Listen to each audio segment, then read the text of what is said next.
Hello दोस्तों, नमस्कार। आइए स्टार्ट करते हैं 28 जुलाई की क्लास। टाइटल एडिटोरियल का इल्यूजिव कंसेंसस।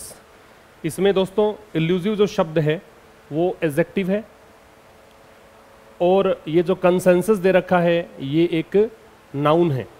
अब आप लोगों में से बहुत सारे इस उलझन में पड़ जाते हैं कि मुझे कैसे पता लग जाता है।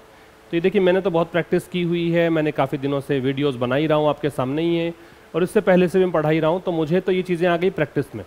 अब आप अगर इसी तरीके से ये समझना चाहें कि किसी वर्ड को देखते ही पता लग जाए कि एडजेक्टिव है कि नाउन है कि वर्ब है, क्या चीज़ है, तो ये आपको बहुत प्रैक्टिस करने की ज़रूरत है और बार बार में चीज़ों को रिवाइज़ करने की ज़रूरत है। और वैसे मैंने तरीके आपको पिछले सेशंस में भी बताए हैं कि आप देखिए, जब नाउन पता लग जाता है कि कंसेंसस नाउन है, एक बार आप अगर गूगल करोगे कंसेंसस मीन, तो गूगल में आपको दिख जाएगा कि ये नाउन है। तो नाउन को मॉडिफाई करने वाला जो शब्द होता है वो एडजेक्टिव होता है। ठीक है, दोनों ही वर्ड्स का मीनिंग आपको जान लेना चाहिए।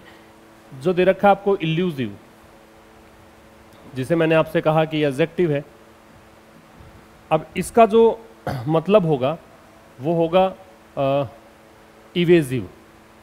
इवेजिव मतलब भ्रामक को बोलते हैं। क्या बोलते हैं? भ्रामक हो, कोई चीज़ जो क्या कह सकते हो, पजल करने वाली हो, बैफलिंग हो, तो इवेजिव कह दो, पजलिंग कह दो या बैफलिंग कह दो। भ्रामक हिंदी में क्या बोलोगे? भ्रामक।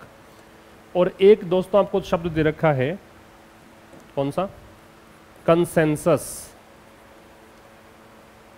कंसेंसस है वो, मैंने कहा नाउन है।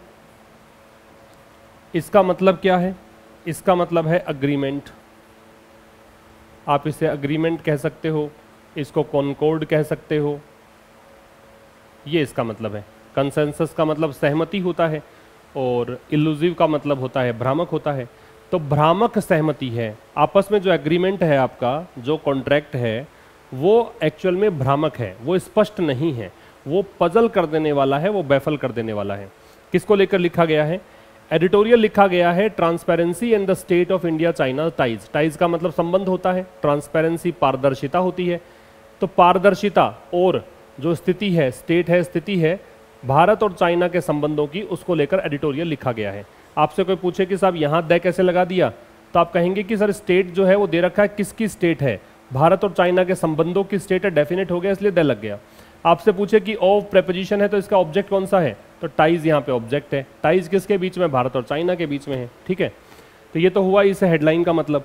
अब समझिए इसका क्या मतलब है। The government of India must transparently lay out the state of relations with China. Lay out का मतलब होता है to explain clearly. To explain clearly, स्पष्ट तरीके से समझाने को क्या बोलते हैं? ले आउट करना। वैसे ले आउट के और भी मतलब होते हैं। ले आउट का अरेंज करना भी होता है, कोई फॉर्मुलेट करना भी होता है, खाका तैयार करना भी होता है। लेआउट का स्पेंडिंग भी होती है। ठीक है, आउटले भी होता है, एक्सपेंडिचर, और लेआउट का मतलब भी स्पेंड करना, खर्च करना होता है। लेकिन यहाँ पे इसका मतलब है एक्सप्लेन क्लियरली। तो अंग्रेजी में ऐसा नहीं कि कोई शब्द आपने पढ़ लिया और उस शब्द का आप वैसे ही मीनिंग निकालते चलते चले जाओ। आपको अलग अलग संदर्भ में अलग अलग मीनिंग देने वाले शब्द मिलते हैं, तो आपको ध्यान रखना होता है कि ये शब्द इस संदर्भ में क्या मीनिंग देगा। तो गवर्नमेंट ऑफ इंडिया जो है, भारत सरकार है, मस्ट दे रखा है। तो मस्ट दोस्तों होता है मॉडल, और मॉडल है तो ये ऐसा मॉडल है जो स्ट्रॉन्ग पॉसिबिलिटी बताता है, बहुत ही प्रबल संभावना या ऑब्लिगेशन, ऑब्लिगेटरी चीज़ें जो होती हैं, बाध्यता होती हैं, उसके लिए आता है। तो भारत सरकार को ज़रूर से ज़रूर क्या करना चाहिए? ट्रांसपेरेंटली एडवर्ब है, लेआउट करना चाहिए, समझाना चाहिए। किस बारे में? रिश्ते तुम्हारे कैसे हैं चाइना के साथ में, ये समझाना चाहिए। भारत के रिश्ते चाइना के साथ में कैसे हैं, ये स्पष्ट रूप से समझा देना चाहिए, एक्सप्लेन करना चाहिए, क्लियरली बताना चाहिए, ये इसका मतलब है। ठीक है, अच्छा जी, अब यहाँ हम पढ़ेंगे विस्तार से। उससे पहले बता दूं कि आपको एक चैनल है Ashish classes shorts and clips. Ashish classes shorts and clips. काफ़ी बच्चे पूछते रहते हैं सर लिंक क्या है, लिंक बता दीजिए। अरे भाई, आप टेलीग्राम चैनल पर जुड़े हुए होंगे, आशीष क्लासेस शॉर्ट्स एंड क्लिप्स। आप टेलीग्राम चैनल पर जुड़े हुए होंगे, वहाँ पर डे मैं वीडियोज़ अपलोड कर रहा हूँ। इसके पर डे 2 वीडियो तो आ ही रहे हैं आपके पास, तो इन वीडियोज़ से ही जुड़ जाओगे ना वहाँ पे, या फिर आप सीधा सर्च करोगे तो भी शायद मिल जाए। और दूसरा चैनल है, एक टेलीग्राम चैनल है आशीष क्लासेस क्विज, इससे भी जुड़ जाएं।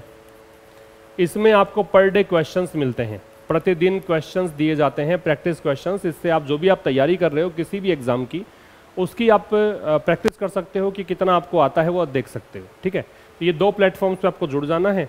और आइए विस्तार से पढ़ते हैं। अब एंड तक देखिएगा, ज़रूर से लाइक करके जाना है और ज़रूर से शेयर करिए दोस्तों के साथ में, मैक्सिमम शेयर करिए ताकि वो लोग जो सीखना चाहते हैं इंग्लिश न्यूज़पेपर के थ्रू वो सही प्लेटफॉर्म पर पहुंच पाएँ। देखिए साहब क्या कहना चाह रहे हैं, India and China have once again appeared to walk away from their latest high level engagement. पहले यहीं तक देखो, भारत और चाइना, हैव ये हेल्पिंग वर्ब है, ये मैन वर्ब है। वंस अगेन मतलब एक बार फिर से, वॉक अवे का मतलब होता है, वॉक का मतलब चलना, अवे का मतलब दूर चला जाना, तो चल के दूर चला जाना। इसका मतलब ये है कि आप किसी चीज़ में एंगेज थे और उस चीज़ से आप विड्रॉ हो गए, वहाँ से निकल के आ गए हो, वहाँ से आपने अपने आप को हटा लिया है, पीछे हटा लिया है, उसको बोलते हैं वॉक अवे।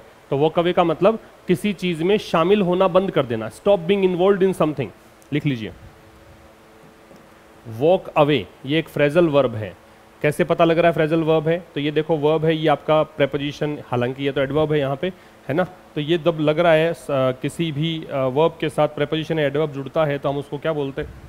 उसको हम बोलते हैं फ्रेजल वर्ब। इसका मतलब क्या है? तो स्टॉप बीइंग इन्वॉल्व्ड। अब आप पूछिए कि स्टॉप के बाद बीइंग कैसे लगा दिया? तो स्टॉप अपने बाद में जेरेंड ले लेता है तो इसलिए आईएनजी लगा दिया। स्टॉप बीइंग के साथ थर्ड फॉर्म आती ही है being involved in a situation. किसी भी सिचुएशन में शामिल होना खत्म कर देना और बाहर निकल जाना। तो भारत और चाइना ने एक बार फिर से क्या किया है? वॉक अवे किया है अपने लेटेस्ट हाई लेवल एंगेजमेंट से। लेटेस्ट मतलब नवीनतम, हाई लेवल उच्च स्तरीय, एंगेजमेंट मतलब 2 चीज़ें होती हैं। एंगेजमेंट एक तो होता है युद्ध की स्थिति, दूसरा एंगेजमेंट होता है कि मिल बैठकर बात कर रहे हो, संलिप्तता दिखा रहे हो, किसी चीज़ में इन्वॉल्वमेंट दिखा रहे हो, आपस में एंगेज्ड हो, मतलब आपस में आप इन्वॉल्वमेंट दिखा रहे हो कि हम मिल बांटकर इस प्रॉब्लम का सॉल्यूशन निकाल लेंगे। तो उस चीज़ से ये फिर से वॉक अवे कर दिया है विद शार्पली डिफरेंट डायग्नोसिस। और यहाँ पे शार्पली मतलब काफ़ी तीखे, डिफरेंट मतलब अलग अलग। डायग्नोसिस जो है वो डायग्नोसिस का प्लूरल है, लिख देता हूँ इसको, डायग्नोसिस ये जो है ये सिंगुलर है और इसका प्लूरल बनाया है क्या? डायग्नोसिस। मतलब इस आई के स्थान पे ई लगाया है, इस आई की जगह ई लगाया है, ये प्लूरल है। इसका मतलब होता है रोग निदान, किसी बीमारी का पता चलना।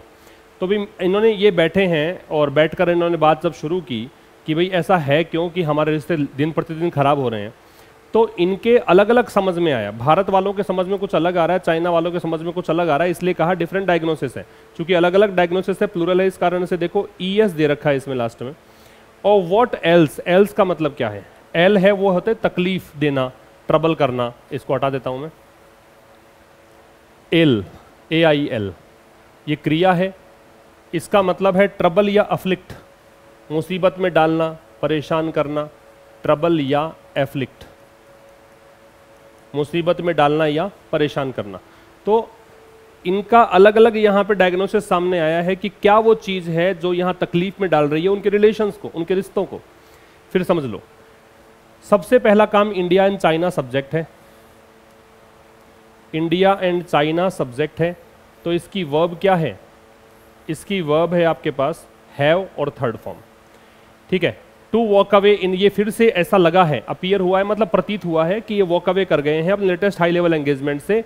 और इनके जो अलग अलग इन्होंने कारण समझे हैं कि कौन सी चीज़ है जिसने उनके रिश्तों को तकलीफ में डाला है, उसके कारण अलग अलग निकल के आए हैं। वॉट की वर्ब है वो एल्स है, जो भी आएगा वॉट की जगह वो एल करेगा, वो तकलीफ में डालेगा, वो ट्रबल करेगा। देयर है वो आपका पजेसिव एडजेक्टिव है, रिलेशंस यहाँ पे नाउन है। देयर रिलेशंस इसलिए है कि देयर इंडिया और चाइना के लिए है, रिलेशंस नाउन हो गया। ठीक है, during a meeting earlier this week in Johannesburg, during मतलब के दौरान, प्रेपोजिशन है। अ मीटिंग एक मीटिंग हुई, अर्लियर मतलब पहले, समय में पहले के लिए आता है, समय में बाद के लिए लेटर आता है LATER।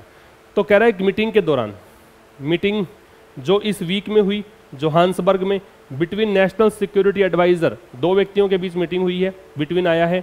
एक तरफ तो है राष्ट्रीय सुरक्षा सलाहकार अजीत डोवाल और दूसरी तरफ कौन है? दूसरी तरफ है टॉप चाइनीज डिप्लोमेट, टॉप वरिष्ठ चाइना के डिप्लोमेट मतलब राजनयिक मान लो, है ना, कूटनीतिज्ञ मान लो। पॉलिट ब्यूरो, पॉलिट ब्यूरो वैसे तो नाम ही नाम पढ़ लो, वैसे इसका मतलब होता है जो सोवियत संघ था पहले, उसके अंदर जो कम्युनिस्ट पार्टी है उसका एक जो समिति होती है, उसका मुखिया जो होता है वो, मतलब जो मुख्य समिति होती है उसको पॉलिट ब्यूरो बोलते हैं। ठीक है, तो मेंबर वांग यी, तो इस चाइना के डिप्लोमेट हैं और पॉलिट ब्यूरो मेंबर है, वांग यी इनका नाम है। तो एक तरफ डोवाल साहब थे, दूसरी तरफ वांग यी थे। ये कौन है ब्रैकेट में समझाया है, ही हेड्स, ही की वर्ब हेड्स है। ये हेड कर रहे हैं कम्युनिस्ट पार्टी के सेंट्रल फॉरेन अफेयर्स कमीशन को। कम्युनिस्ट पार्टी वहाँ की जो साम्यवादी पार्टी है वो, सेंट्रल फॉरेन अफेयर्स का मतलब हो गया जो भी विदेशी मामले हैं, विदेशी मामलों का जो आयोग है उसकी बागडोर इनके हाथ में है। एंड वॉज रीअपॉइंटेड, इनको फिर से नियुक्त किया गया था फॉरेन मिनिस्टर, विदेश मंत्री, किसके बाद, सडन रिमूवल, अचानक से जब हटा दिया गया था उनके सक्सेसर किन गैंग को।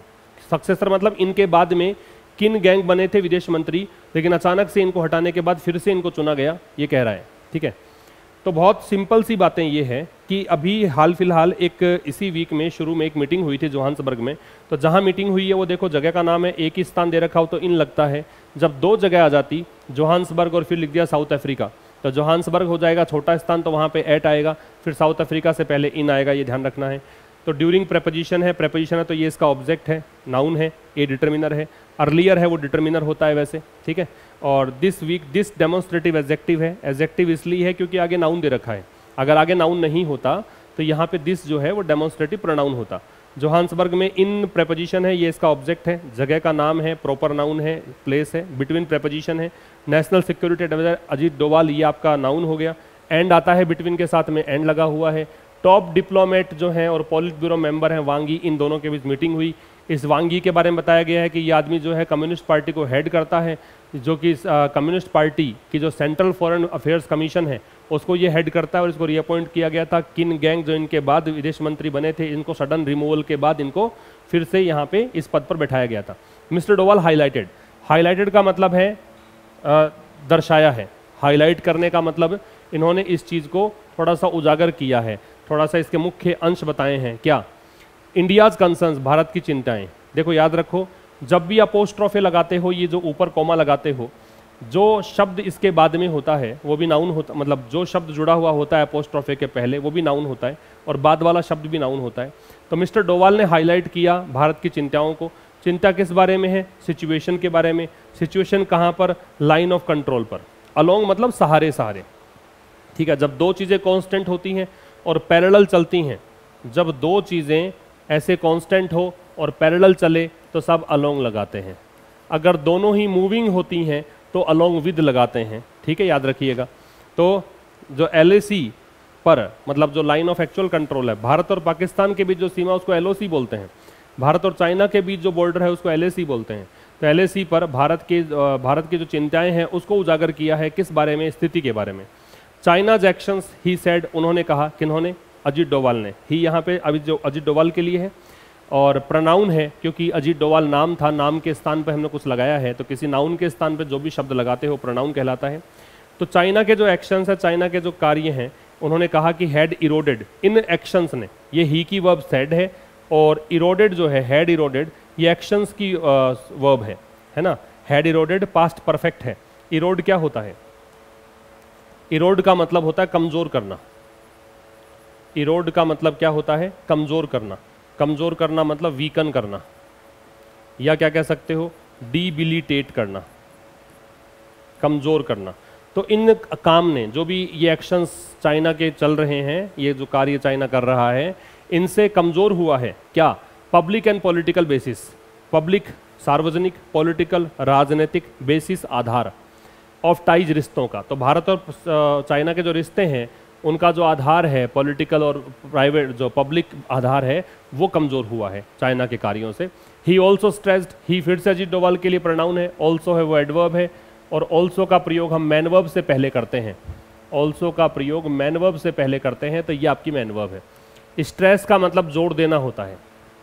उन्होंने इस बात पर भी जोड़ दिया, किस बात पर? द नीड, आवश्यकता पर। द डिटर्मिनर है और ये डिटर्मिनर के बाद में नाउन है, तो उन्होंने इस बात पर भी जोड़ दिया, आवश्यकता पर जोड़ दिया। आवश्यकता किस चीज़ की है? रीस्टोर करने की, पुनर्बहाल करने की। Piece and tranquillity. ट्रैंक्विलिटी का मतलब होता है शांति, कामनेस। ठीक है, ट्रैंक्विलिटी नाउन है, TY दे रखा है, ऐसे समझ लो। या ऐसे समझ लो कि रीस्टोर यहाँ पे वर्ब थी, ये इसका ऑब्जेक्ट था पीस। ठीक है, और ये ऑब्जेक्ट नाउन या प्रोनाउन होता है तो ये नाउन है।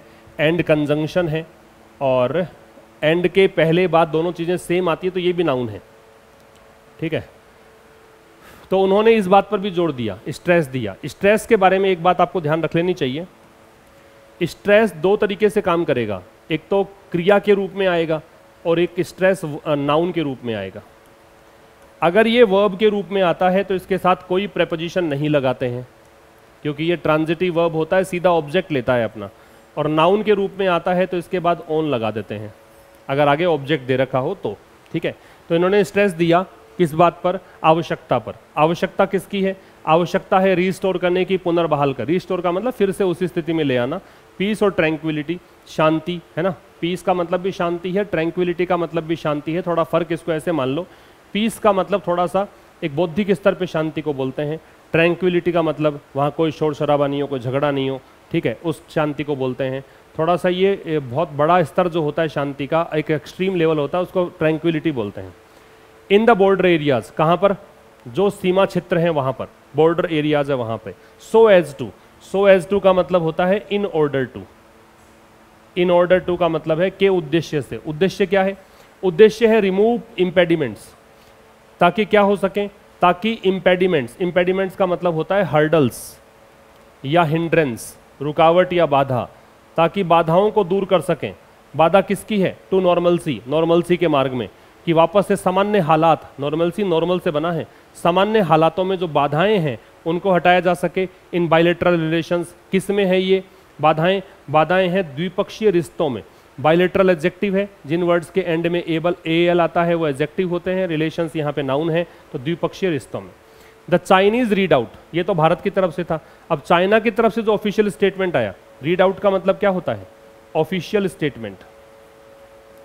चाइना की तरफ से जो ऑफिशियल स्टेटमेंट आया, इन कॉन्ट्रास्ट का मतलब होता है के विपरीत, ऑपोजिट। इन कॉन्ट्रास्ट का मतलब के विपरीत। तो भारत ने जो स्टेटमेंट दिया, अजीत डोभाल साहब ने जो स्टेटमेंट दिया, उससे बिल्कुल विपरीत यहाँ पे स्टेटमेंट दिया है चाइना का ऑफिशियल स्टेटमेंट। उसने एम्फेसाइज्ड किया, वहां था स्ट्रेस्ड, यहाँ लगा दिया लेखक ने एम्फेसाइज्ड। एम्फेसाइज्ड में भी वैसा ही होता है जैसा स्ट्रेस के साथ में हुआ था। तो एक वर्ड होता है एम्फेसाइज, जो कि होती है क्रिया। एक वर्ड होता है एम्फेसिस, जो कि होता है नाउन। तो जब तुम एम्फेसाइज लगाओगे तो उसके साथ में हम कोई प्रेपोजिशन नहीं लगाएंगे, और जब एम्फेसिस लगाओगे तो उसके साथ हम ऑन लगाएंगे। ये आपको ध्यान रखना है। एम्फेसिस लगाओगे तो नाउन है, एम्फेसाइज लगाओगे तो वर्ब है। ये वर्ब के साथ प्रेपोजिशन लगेगा नहीं, जैसा स्ट्रेस में था ठीक वैसा ही है। तो कह रहा है कि भाई यहाँ पे इन्होंने जोर दिया, बिग पिक्चर, बड़ी तस्वीर उजागर करी है, बड़ी तस्वीर के बारे में बताया है, मतलब थोड़ा व्यापक स्तर पे समझाया है। कॉलिंग फॉर, कॉल फॉर का मतलब होता है डिमांड करना। कॉल फॉर का मतलब डिमांड। इसी को तुम आस्क फॉर भी लिख सकते हो। कॉल फॉर को ही क्या कर सकते हैं? Ask for. और जब बीच में ऐसे आईएनजी लगता है ना, calling for, asking for, demanding, ऐसे करके, इसका मतलब होता है ऐसा करते हुए। प्रेजेंट पार्टिसिपल ये होता है। तो क्या डिमांड करते हुए? डिमांड है early return of ties. Demand इस बात की है कि जल्द से जल्द लौटा जाए, है ना, जल्द से जल्द रिटर्न हो, किसका? टाइज का, संबंधों का। कहाँ पे? ट्रैक, उस मार्ग पे, उस रास्ते पे आ जाए। हेल्दी एंड स्टेबल डेवलपमेंट, कि हेल्दी स्वस्थ तरीके से, स्टेबल स्थिर तरीके से डेवलपमेंट विकास हो। ठीक है, तो चाइना ने इसके विपरीत एम्फेसाइज किया, बड़ी तस्वीर उजागर की, उसमें डिमांड किया कि जल्द से जल्द रिश्ते ट्रैक पे आ जाएं हेल्दी और स्टेबल डेवलपमेंट के लिए, ताकि डेवलपमेंट ठीक से हो सके। It has called on, it आ रहा है चाइना के लिए, या चाइना के इस रीड आउट के लिए। Call on both sides to follow, इसने आह्वान किया, कॉल ऑन का मतलब आह्वान किया, दोनों साइड्स मतलब भारत और चाइना दोनों से, टू फॉलो, कि फॉलो किया जाए, अनुसरण किया जाए। एन इम्पॉर्टेंट कंसेंसस, एक महत्वपूर्ण अग्रीमेंट को। दैट वॉज, जो कि, दैट आ रहा है इस कंसेंसस के लिए, इस कंसेंसस की वर्ब वॉज। इट रिवील्ड, जो इसने उजागर किया। रिवील का मतलब नोट कर लीजिए, रिवील का मतलब होता है, क्या होता है रिवील का मतलब? डिस्क्लोज। रिवील का मतलब होता है डिस्क्लोज, उजागर करना। आप इसको अनफोल्ड भी कह सकते हो, उजागर करना। ठीक है, इट आ रहा है फिर से इस ऑफिशियल रीड आउट के लिए।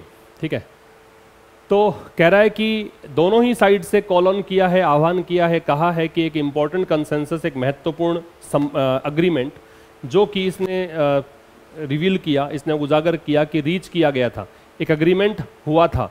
रीच, अग्रीमेंट रीच हुआ है मतलब अग्रीमेंट हुआ था, समझौता हुआ था, किसके द्वारा?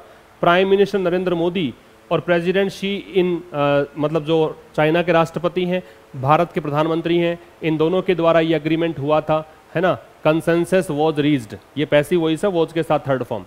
कहाँ पे? बाली में, इंडोनेशिया में, लास्ट ईयर, पिछले साल। किस लिए हुआ था? स्टेबलाइज टाइज, स्टेबलाइज का मतलब है मतलब स्थिरता लाने के लिए, है ना, परमानेंसी लाने, परमानेंट करने के लिए, तो स्थिरता लाने के लिए ऐसा हुआ था।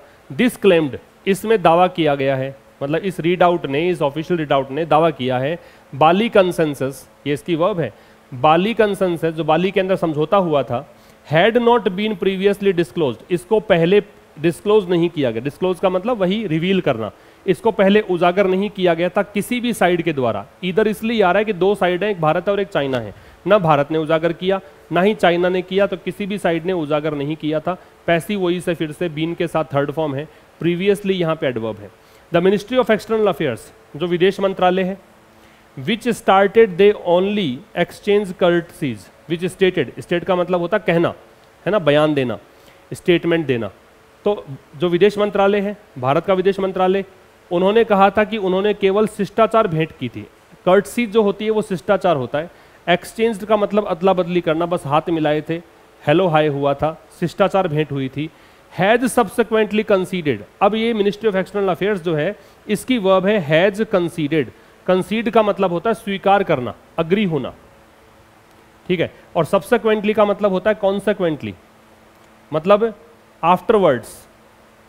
फिर समझो, तो जो ये विदेश मंत्रालय है जिसने कि बयान दिया था क्या, कि उन्होंने केवल शिष्टाचार भेंट की है, बाद में इसने स्वीकार किया या अग्री हुए that they also discuss the need to stabilise bilateral relations, कि उन्होंने ये भी डिस्कस किया था कि आवश्यकता है किस चीज़ की, द्विपक्षीय रिश्तों को स्टेबलाइज करने की, स्थिरता लाने की, ठीक है, ये भी डिस्कस किया। डिस्कस ट्रांजिटिव वर्ब होती है, याद रखें, इसके बाद भी प्रेपोजिशन नहीं लगता है, कहीं आप डिस्कस के बाद अबाउट मत लगाना, है ना। हमें ऐसा लगता है कि हमने डिस्कशन किया, किस बारे में किया, तो अबाउट लगाने की टेंडेंसी हम रखते हैं, लेकिन अबाउट लगता नहीं है, ये एक ट्रांजिटिव वर्ब है, सीधा ऑब्जेक्ट लगता है। तो डिस्कस की जो ऑब्जेक्ट है वो नीड है यहाँ पे, ठीक है, दैट डिटर्मिनर है।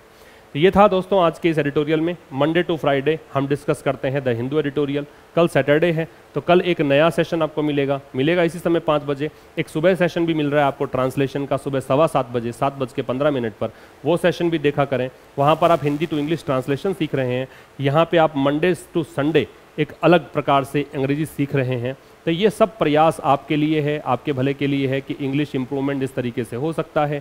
किसी ऑफलाइन क्लास में जाने की ज़रूरत आपको नहीं पड़ेगी, कहीं पर कुछ ज़्यादा आपको खर्चा करने की ज़रूरत नहीं पड़ेगी। फ्री ऑफ कॉस्ट घर बैठे आप चाहें उस स्तर की इंग्लिश इस चैनल पर सीख पाएंगे। बस आप एक लाइक करिए और ज़रूर से दोस्तों के साथ शेयर करिए। मिलते हैं कल ठीक शाम 5 बजे, तब तक के लिए नमस्कार, थैंक्स अ लॉट।